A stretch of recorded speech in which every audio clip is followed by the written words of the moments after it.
Hello साथियों, कैसे हैं आप सभी लोग? एकदम बेहतर, मस्त, व्यस्त और स्वस्थ।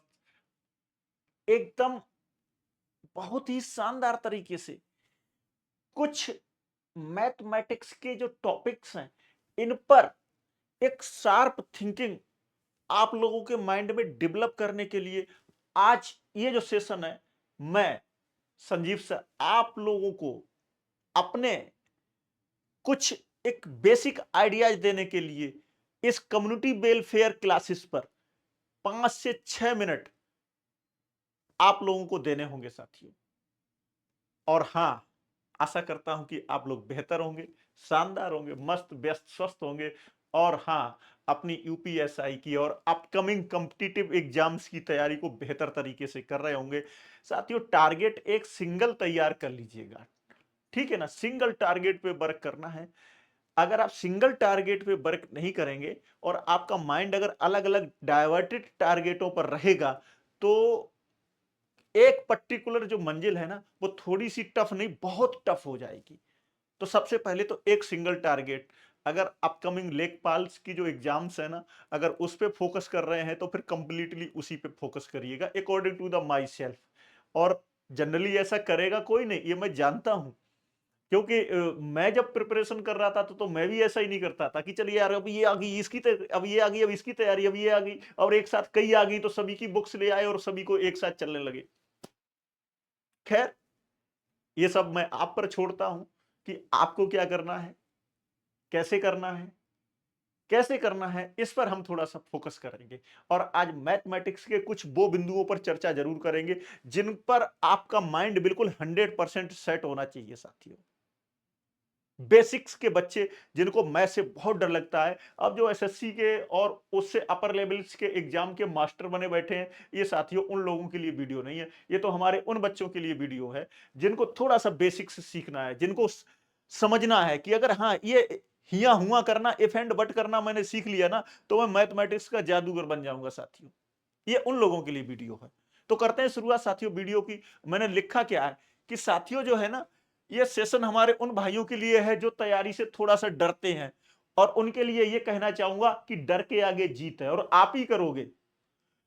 यूपीएसआई में खास तौर से किसी भी विद्वान स्टूडेंट की जरूरत नहीं है, किसी भी विषय विशेषज्ञ की जरूरत नहीं है, सब्जेक्ट स्पेशलिस्ट नहीं चाहिए। एक एवरेज औसत विद्यार्थी की आवश्यकता है जो कि निर्धारित सिलेबस को एक औसत क्रम में पढ़ते हुए अपने आप को साबित करे।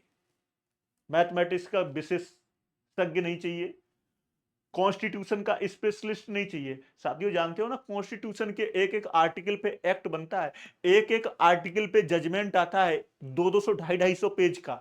तो हमको कहीं लॉ का और लीगल स्पेशलिस्ट नहीं बनना है, हमको एचजेएस और पीसीएस जे जैसे एग्जाम्स नहीं देने हैं। हमको तो मात्र अपना काम निकालना है एसआई लेवल पर केवल। और हां, मंजिल उन्हीं को मिलती है जिनके सपनों में जान होती है। पंखों से कुछ नहीं होता, हौसलों से उड़ान होती है। साथियों, पंखों का तो सारा मस्ट है, ये तो हम भी जानते हैं। ये स्लोगन है बस आप लोगों को मोटिवेट करने के लिए। और सोचो अगर पंख नहीं होगे तो आप सब समझदार हैं कि हमको युद्ध लड़ने के लिए अस्त्र और शस्त्र दोनों की नीड है। तो हमको मोटिवेशन की भी जरूरत है साथियों, और रिलेटिव बुक्स की भी जरूरत है,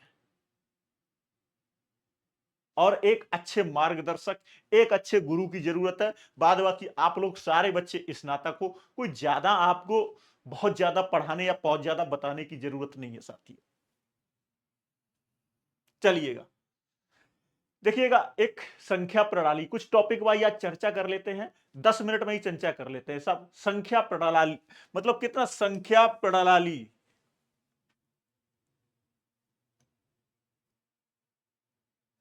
नंबर सिस्टम। कभी कभी हिंदी थोड़ी सी टफ हो जाती है, नंबर सिस्टम की बात कर लेते हैं। तो साहब, आप नंबर्स में सारी चीजों को थोड़ा सा क्लियर कर लें, बहुत ज्यादा विद्वान ना बने, बस इतना सीख लें कि साहब प्राकृतिक संख्याएं क्या होती हैं, भाज्य और अभाज्य संख्याएं क्या होती हैं, और पूर्ण संख्याएं क्या होती हैं, क्या प्राकृतिक संख्याओं में जीरो, इस तरीके से थोड़ा सा टेक्निकल सीख लें। और परिमेय संख्याएं क्या होती हैं, अपरिमेय संख्याएं क्या होती हैं। क्योंकि इस एग्जाम में इंग्लिश का कोई मतलब नहीं है, इसलिए अंग्रेजी का कोई औचित्य नहीं है। हम ना बोलेंगे इरेशनल, ना बोले रेशनल, ना बोले होल नंबर, ना बोले नेचुरल नंबर। इस तरीके के शब्दों की यहाँ कोई नीड नहीं है, अनावश्यक नीड नहीं है। हमारा उद्देश्य तो अपने एग्जाम को क्वालिफाई करता है साथियों।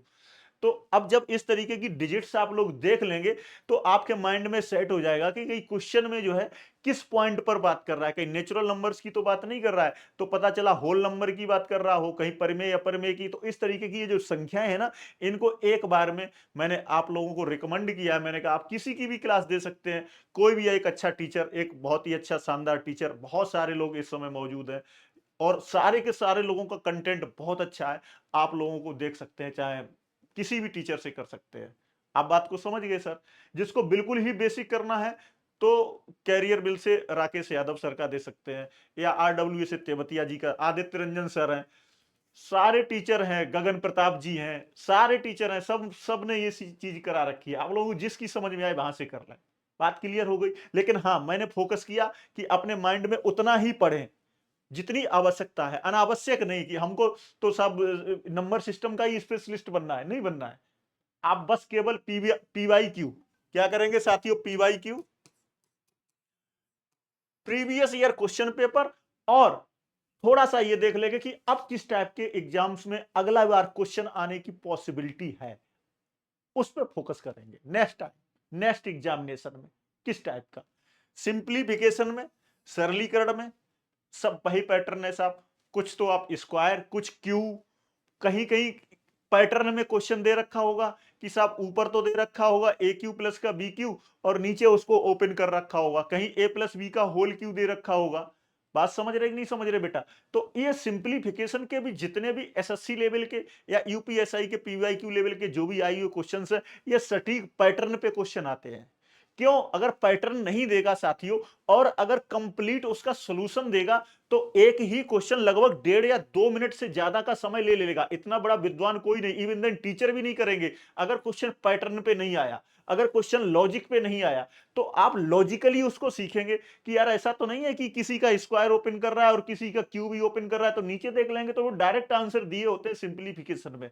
आप लोग मेरी बात को समझ रहे होंगे।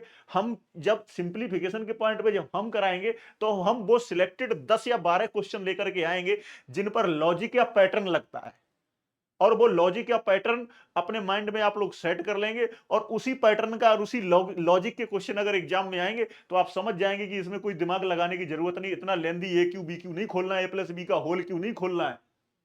बात समझ रहे हो नहीं समझ रहे दोस्तों। तो x प्लस ए की पावर n कहीं बाइनोमियल थ्योरम नहीं खुलवाएगा वो आपसे। वो आईआईटी AIEEE लेवल का मैटर है।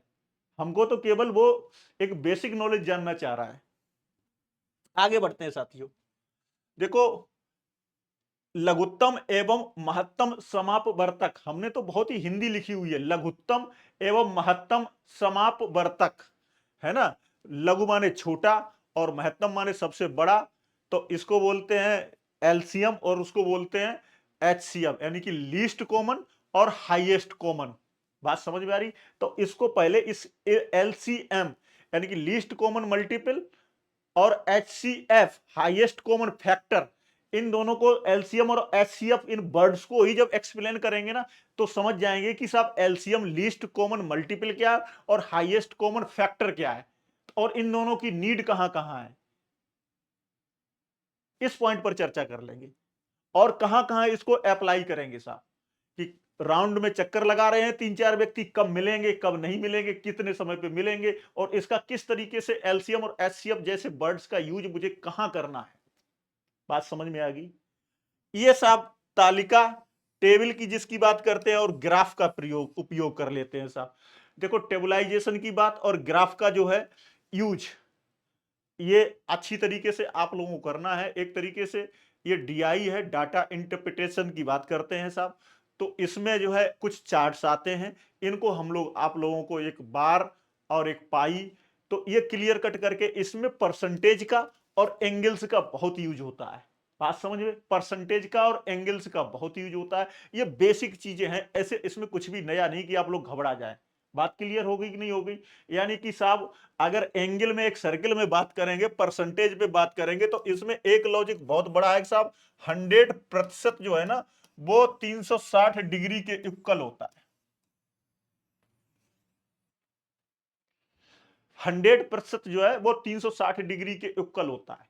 बात क्लियर हो गई साथियों की नहीं? परसेंटेज बहुत इंपॉर्टेंट रोल पर प्ले करेगा। परसेंटेज का बेसिक देख लें। परसेंटेज पे अभी मैं आ रहा हूं, परसेंटेज को फिर मैं थोड़ा सा समझ लूंगा। आप बात समझ गए नहीं समझ गए कि ये जो 100% जो है साथियों वो 360 डिग्री के इक्वल है। फिर आप डाटा को चेंज करेंगे और करते चले जाएंगे। जब वो क्वेश्चन उस टाइप के आएंगे, पाई चार्ट से आएंगे या वार से आएंगे, तो आप लोग उस चीज को क्लियर कट कर लेंगे। 3 ही 4 प्रकार के क्वेश्चंस बनते हैं, कोई ज्यादा नहीं बनते, उसी में ही सब क्वेश्चंस 4 या 5 बना करके क्वेश्चन पूछे जाते हैं साथियों। दशमलव एवं भिन्न, डेसिमल और फ्रैक्शन। तो दशमलव बात को समझ गए होंगे कि आपका रिजल्ट भी दशमलव के 5 5 6 6 प्लेस तक चला जाता है।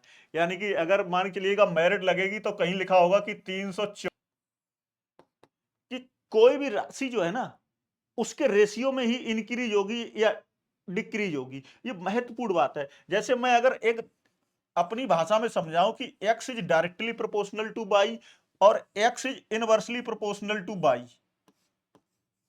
जो डायरेक्टली बोला वो समानुपाती और इनवर्सली बोला वो व्युत्क्रमानुपाती। थोड़ा सा साइंस का लॉजिक है, लेकिन आप इस चीज को समझे कि साहब इसका मतलब क्या हुआ, कि इसका मतलब हुआ x इज इक्वल टू के बाई। आप डरना नहीं, इसको इंप्लाई दैट इसका मतलब क्या हुआ, बोले इसका मतलब हुआ x इज इक्वल टू के अपॉन बाई। बोले साहब इन दोनों का मतलब क्या है? इन दोनों का मतलब सिर्फ इतना है, मैं यहां समझाता हूं आपको कि ये k इज इक्वल टू क्या हो गया साहब, यहां से एक्स अपॉन वाई। इसका मतलब क्या हुआ? इसका मतलब ये हुआ कि इन दोनों राशियों का जो है ना रेशियो हमेशा समान रहेगा, हमेशा ही समान रहेगा। मतलब ये जो क्वांटिटी है ना, जैसे मैंने लिख दिया कि 10/20, इसका मतलब x 10 है दोस्त और y 20 है। इनका रेशियो कितना आ रहा है? 1/2 आ रहा है। आ रहा कि नहीं आ रहा? आप कहेंगे जी भैया 1/2 आ रहा है। इस बात का मतलब यह हुआ कि x जिस रेशियो में बढ़ेगा y भी उसी रेशियो में बढ़ेगा और इन दोनों का अनुपात हमेशा 1/2 रहेगा। अब बात समझ में आई? कहने का मतलब पहले इसको मिटा देते हैं, इसको मिटा देते हैं, पहले इसको मिटा देते हैं। अभी ये कुछ नहीं है, इसको समझ लो, फिर अभी अर्थमेटिक के रूप में भी समझाएंगे। मतलब ये है दोस्तों कि x अपॉन वाई,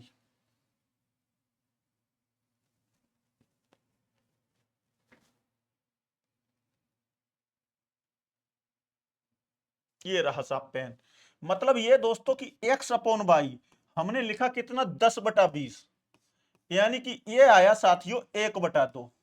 इसका मतलब x बराबर अगर मैं 30 करूं, x बराबर मैंने 30 लिखा, मैंने लिखा x बराबर 30, तो अपने आप y बराबर दोस्तों 60 ही आएगा। अगर मैं लिख दूं इसको 30/60 साथियों, तो ये भी 1/2 ही आएगा। ये बात समझ में आ रही है आप लोगों की नहीं आ रही? मतलब ये कि इनके रेशियो फिक्स रहेंगे। अगर मान के चलिएगा कुछ भी लिख दो, अगर मैं x बराबर 60 लिख दूं तो y बराबर हमेशा 120 लिखना पड़ेगा साथियों, और इन दोनों का रेशियो जो है ना x अपॉन वाई, ये हमेशा 1/2 ही आएगा। ये बात क्लियर हो रही कि नहीं? ये वही बात है बस कि एक क्वांटिटी के रिगार्ड में दूसरी क्वांटिटी उसके अनुपात में बढ़ती है और उनका रेशियो हमेशा कैसा रहता है? फिक्स रहता है। और यही एक क्वालिटी है इसमें। ज्यादातर जब हम क्वेश्चन यूज करते हैं इनवर्सली प्रोपोर्शनल का मतलब ये घटना और बढ़ने की बात है, ठीक है ना? जब हम इस टाइप के क्वेश्चन पढ़ेंगे ना, M1D1T1, M1D1T1 अपॉन W1, बोले साहब ये कार्य और आदमी का कौन सा रेशियो है? अब देखो यहां पर ये आदमी है, ये मैन है, और ये W का मतलब कार्य है। अब ये नीचे क्यों आया? ये ऊपर क्यों नहीं गया? मतलब कहने का ये है साथियों कि मैं एक बार आपको बता दूं, इरेज आल लिंक, कि मैन और डब्लू इनका रेशियो का मतलब क्या हुआ? ये इनवर्सली प्रोपोर्शनल। ये दूसरी वाली बात है जो मैंने कौन सी लिखी थी, मैंने लिखा था k is equal to x upon y और k इज इक्वल टू एक चीज और आएगी y अपॉन एक्स। मतलब क्या हुआ साहब, अब समझ लो इन बातों को कि m और w मतलब जितने ज्यादा आदमी होंगे तो काम जल्दी होगा या देर से होगा। आप कहेंगे भैया जितने ज्यादा आदमी होंगे ना, अगर खेत में कोई भी काम है गेहूं काटने के लिए लगा दिया जाए, अगर 50 आदमी लगाए जाएंगे साहब तो 5 दिन की बात कर लेंगे, लेकिन अगर 100 आदमी लगाए जाएंगे तो साहब 2.5 दिन में ही काम हो जाएगा, और 200 लगा देंगे तो 1.25 दिन में ही काम कर देगा। इसका मतलब क्या हुआ, इसका मतलब आदमी में और काम में जो संबंध है वो व्युत्क्रम का संबंध है, इनवर्सली प्रोपोर्शनल है, डायरेक्टली प्रोपोर्शनल नहीं है कि साहब काम बढ़ रहा है तो आदमी बढ़ रहे हैं, नहीं, आदमी बढ़ रहे हैं तो काम जल्दी हो रहा है, घट रहा है, यानी कि उसका जो है समय घट रहा है, बात समझ, काम घट रहा है। तो ये दो ही संबंध हैं, एक तो डायरेक्टली प्रोपोर्शनल का समानुपाती और एक इनवर्सली प्रोपोर्शनल का व्युत्क्रमानुपाती। डायरेक्टली प्रोपोर्शनल होगा बराबर में आएगा, न्यूमरेटर में आएगा, और इनवर्सली होगा तो डिनोमिनेटर में आएगा। आप मेरी बात को समझे कि नहीं समझे साथियों, यानी कि अगर जब हम लिखते हैं कि M1 D1 T1 W1 तो M2 D2 W2, तो इस तरीके से वो न्यूमरेटर में इसीलिए आता है। ये बात आप लोगों की समझ में आ रही कि नहीं आ रही? तो ये रेशियो और प्रोपोर्शन जो है ये महत्वपूर्ण चैप्टर इसीलिए है कि मुझे ये देखना है कि कौन सी क्वांटिटी किस अनुपात में बढ़ रही है, या उस क्वांटिटी के साथ साथ किस अनुपात में दूसरी राशि घट रही है, और राशियों में डिवाइड करना आना चाहिए। बहुत कोई दिक्कत वाली बात नहीं है साथियों, ये बहुत महत्वपूर्ण बात है जो मैं लिखता हूं। मैंने लिख दिया कोई डिजिट है 40, बोले 2 और 3 के रेशियो में डिवाइड करो, तो ये सब चीजें आप लोगों के माइंड में आती है, इसमें कोई दिक्कत वाली बात नहीं है। चाहे किसी भी रेशियो में किसी भी क्वांटिटी को डिवाइड करने का तरीका हो, वो आप लोग जानते हैं, आप लोग कर लेंगे कि साहब 3 और 2 5 होता है, उसका 8 होता है। ये बच्चों वाली बातों को बताने की अभी कोई जरूरत नहीं है। जब इसके लेवलिंग के क्वेश्चन कराएंगे तब महत्वपूर्ण बात बताएंगे कि किस तरीके से रेशियो को और परसेंटेज को, बात समझ में आ रही, रेशियो को और परसेंटेज को या प्रॉफिट लॉस को या डिस्काउंट को एक साथ कंपाइल करके किस तरीके से क्वेश्चनों को सोल्व किया जाता है, वो हमारा लेवल वहां पर आएगा। चलिएगा साथियों, बेसिक जानकारी आप लोगों की समझ में आ रही कि डायरेक्टली प्रोपोर्शनल किस तरीके से बढ़ेगा और इनवर्सली प्रोपोर्शनल यानी कि समानुपात और व्युत्क्रमानुपात। तो व्युत्क्रमानुपात, लेकिन रेशियो उनके फिक्स रहेंगे हमेशा। बात समझ में आ रही कि अगर एक पर्टिकुलर रेशियो शुरू हो गया तो वही आता रहेगा, 1/2 1/2 1/2, राशियां कुछ भी चलती रहे। मैं फिर समझाता हूं आपको, अगर एक राशि 30 है और दूसरी 60 है तो उसी रेशियो से बढ़ती रहेगी। अगर ये 90 हो जाएगी साथियों, 30 या 90, तो ये 180 हो जाएगी। अगर ये मान चलोगा 180 हो गई, बात समझ रहे हो, तो ये 360 हो जाएगी। यानी कि ओवरऑल जो रेशियो है बेटा 1/2 ही रहेगा, 1/3 नहीं हो सकता, 1/4 नहीं होता, 18 15 कुछ नहीं हो सकता, यही रेशियो रहेगा। ये फिक्स बात हो गई। चलिए आगे बढ़ते हैं, जब डिटेल में इस चैप्टर को कराएंगे तब कराएंगे, आप लोग बोर हो रहे होंगे। चलिए, परसेंटेज बहुत महत्वपूर्ण चैप्टर है। परसेंटेज को डेसिमल में चेंज करना, परसेंटेज को फ्रैक्शन में चेंज करना, कुछ रटे रटाए परसेंटेज हैं, आप लोग इनको लर्न कर लेंगे कि साहब इसमें ये होता है, इसमें ये होता है, इसमें ये होता है। बात क्लियर होगी कि नहीं होगी? अगर मान के चलिएगा कहीं लिखा हो कि साहब चेंज करिएगा 83.33,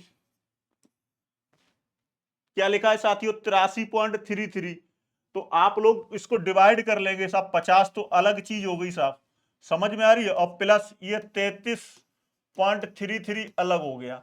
तो ये 50 तो 1/2 आप लोग जानते ही जानते हैं, बस इसको गेमिंग को करने का आप लोगों को तरीका आना चाहिए कि अल्टीमेटली ये 33 क्या है साहब, 33 क्या है? 33.33 का मतलब ये 1/3 में चला जाएगा, कहीं ना कहीं चला जाएगा।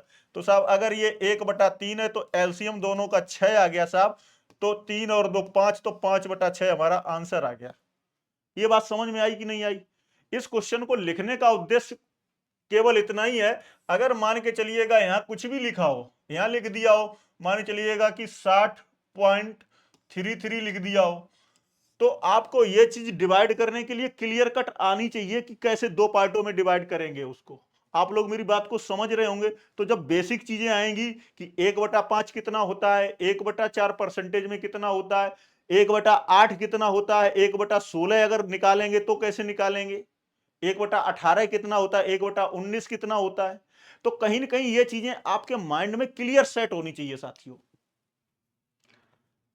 लाभ और हानि, प्रॉफिट और लॉस, इंक्रीजमेंट और डिक्रीजमेंट, किसी चीज का बढ़ना और घटना, ये भी साथियों अनुपात में ही होता है, ये भी रेशियो में ही होता है पर्टिकुलर। इसीलिए हमेशा प्रॉफिट लॉस लॉस में रेशियो एंड प्रोपोर्शन आसानी से लगा सकते हैं, कोई टेंशन वाली बात नहीं है। और एक एलिगेशन का चैप्टर बहुत महत्वपूर्ण है, उसका यूज करके इन क्वेश्चनों को सोल्व करेंगे। छूट की बात कर रहा, डिस्काउंट की बात कर रहा, और सक्सेसिव छूट यानी कि सक्सेसिव यानी कि लगातार कंटिन्यू डिस्काउंट की बात करेगा। तो ये कुछ बेसिक टॉपिक है। मेरी बात को समझ रहे साथियों कि नहीं समझ रहे? चलिए, सिंपल इंटरेस्ट, कंपाउंड इंटरेस्ट, जब आप परसेंटेज प्रॉफिट लॉस को अच्छी तरीके से समझ जाएंगे, उनका यूज साधारण ब्याज में भी करेंगे और चक्रवृद्धि ब्याज में भी करेंगे। बात क्लियर हो गई? फार्मूलों से थोड़ा सा बचेंगे और लॉजिक पर ज्यादा फोकस करेंगे, जिससे कि हमें टाइम सेव करना है साथियों। सिंपल इंटरेस्ट और कंपाउंड इंटरेस्ट, आगे बढ़ते हैं साथियों। पार्टनरशिप, भागीदारी की बात करेगा। रेशियो तो रेशियो प्रोपोर्शन तो हर जगह लगेगा, हर जगह क्वेश्चन में। कुछ क्वेश्चंस तो ऐसे हैं साथियों कि जो बिना, ये तो बर्गर है, ये तो पिज्जा है, बिना रेशियो प्रोपोर्शन, बिना परसेंटेज के मिक्स किए हुए क्वेश्चन बनते ही नहीं है। बात क्लियर हो रही कि नहीं हो रही साथियों? तो ये बात आपके माइंड में सेट होनी चाहिए। एवरेज, औसत अच्छा है, कुछ इसमें अलग अलग टाइप के, 3-4 टाइप के क्वेश्चंस अच्छे बनते हैं।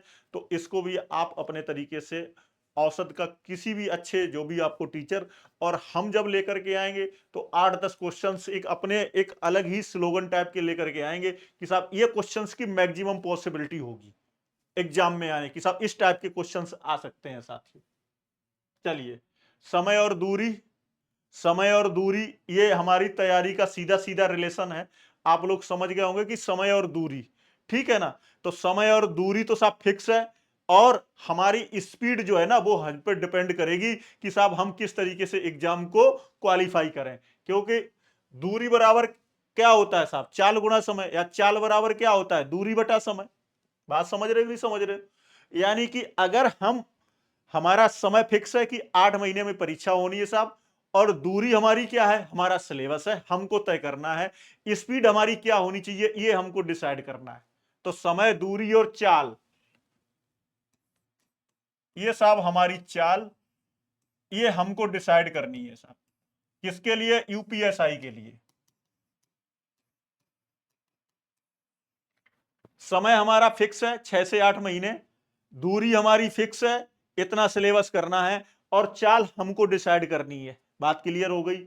सारणी और ग्राफ का प्रयोग, ये सब भी बहुत महत्वपूर्ण है। तो कुछ सारणी से और कुछ ग्राफ्स वगैरह से भी क्वेश्चन आने की पॉसिबिलिटी है, आप लोग इनको देखेंगे साथियों। और मेंसुरेशन और विविध, मिसलेनियस, विविध शब्द इसलिए लिख दिया गया कि अगर क्वेश्चन कुछ हिया हुआ भी होता है, इफ एंड बट करके भी आता है, इधर उधर से भी आता है, तो आप ये नहीं कह सकते ये सिलेबस का पार्ट नहीं है, इसलिए इन्होंने विविध लिख दिया, मिसलेनियस।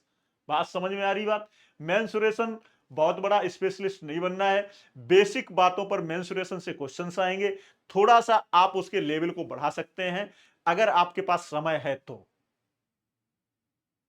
कैसा लगा सेशन आप लोगों को? जरा कमेंट बॉक्स में लिखिएगा, क्योंकि हम चीजों को ज्यादा लेंदी नहीं करना चाह रहे, अनावश्यक समय आप लोगों का नहीं लेना चाह रहे। जब टॉपिक बाय टॉपिक आएंगे, तो हम भी हर टॉपिक से ज्यादा अलग अलग टाइप के 7 से 8 क्वेश्चन लेकर के आएंगे, एक पर्टिकुलर लॉजिक के साथ, कि भैया रे इनको जरूर करके जाओ। ये 7-7, 8-8 हैं, हो सकता है ये रामबाण साबित हो जाए, जो कि बिल्कुल एक्सट्रैक्टेड होंगे, निष्कर्षित होंगे, निचोड़ होगा। तो हम फिल्टर करेंगे सबसे पहले ऐसे क्वेश्चंस को, एनालिसिस करेंगे, और चैप्टर बाय चैप्टर मैं प्रयास करूंगा कि साहब इस टाइप के क्वेश्चंस के आने की एग्जाम में पॉसिबिलिटी ज्यादा है। तो कृपया करके ये जो क्वेश्चन 8-8, 10-10 क्वेश्चन, इससे ज्यादा मैं किसी चैप्टर में नहीं लेकर के आऊंगा। तो आऊंगा जरूर लेकर के साथियों, आप लोग मेरी बात को समझ गए होंगे। तो बहुत बहुत धन्यवाद, थैंक यू। कुछ समय निकाल करके कम्युनिटी वेलफेयर क्लासेस पर हमको थोड़ा सा एनालिसिस करें और अपनी तैयारी को प्रॉपर तरीके से करने दें साथियों। डिस्ट्रैक्ट होने की जरूरत नहीं है, और थोड़ा सा लव वव वगैरह वगैरह जो चीजें आपकी लाइफ में चल रही अगर हो, तो थोड़ा सा उनको ब्रेक दे करके एक बार को समय निकाल लें साथियों। मैं चैलेंज के साथ कह देता हूं, इससे बेहतरीन, इससे शानदार जॉब नहीं है उस लेवल के बच्चों के लिए जिनकी मजबूरियां हैं, जिनकी आर्थिक स्थिति ठीक नहीं है, जिनको लग रहा है कि यार मैं बहुत बड़ा कुछ नहीं कर सकता, मेरे पास इतनी जो है कैपिटल नहीं है, पूंजी नहीं है, बिजनेस नहीं कर सकते। तो कुछ समय तक जॉब कर लीजिएगा, उसके बाद क्विट कर देना। कोई नहीं रोकता साथियों इसमें। अगर आप एक लाइन लिख करके दे देंगे कि साहब मैं क्विट करना चाह रहा हूं, तो आपका जो है डिजिग्नेशन रेजिग्नेशन तुरंत ही स्वीकार हो जाएगा साथियों। तो बहुत बहुत धन्यवाद। Thank you very much. Thank you. जय हिंद साथियों।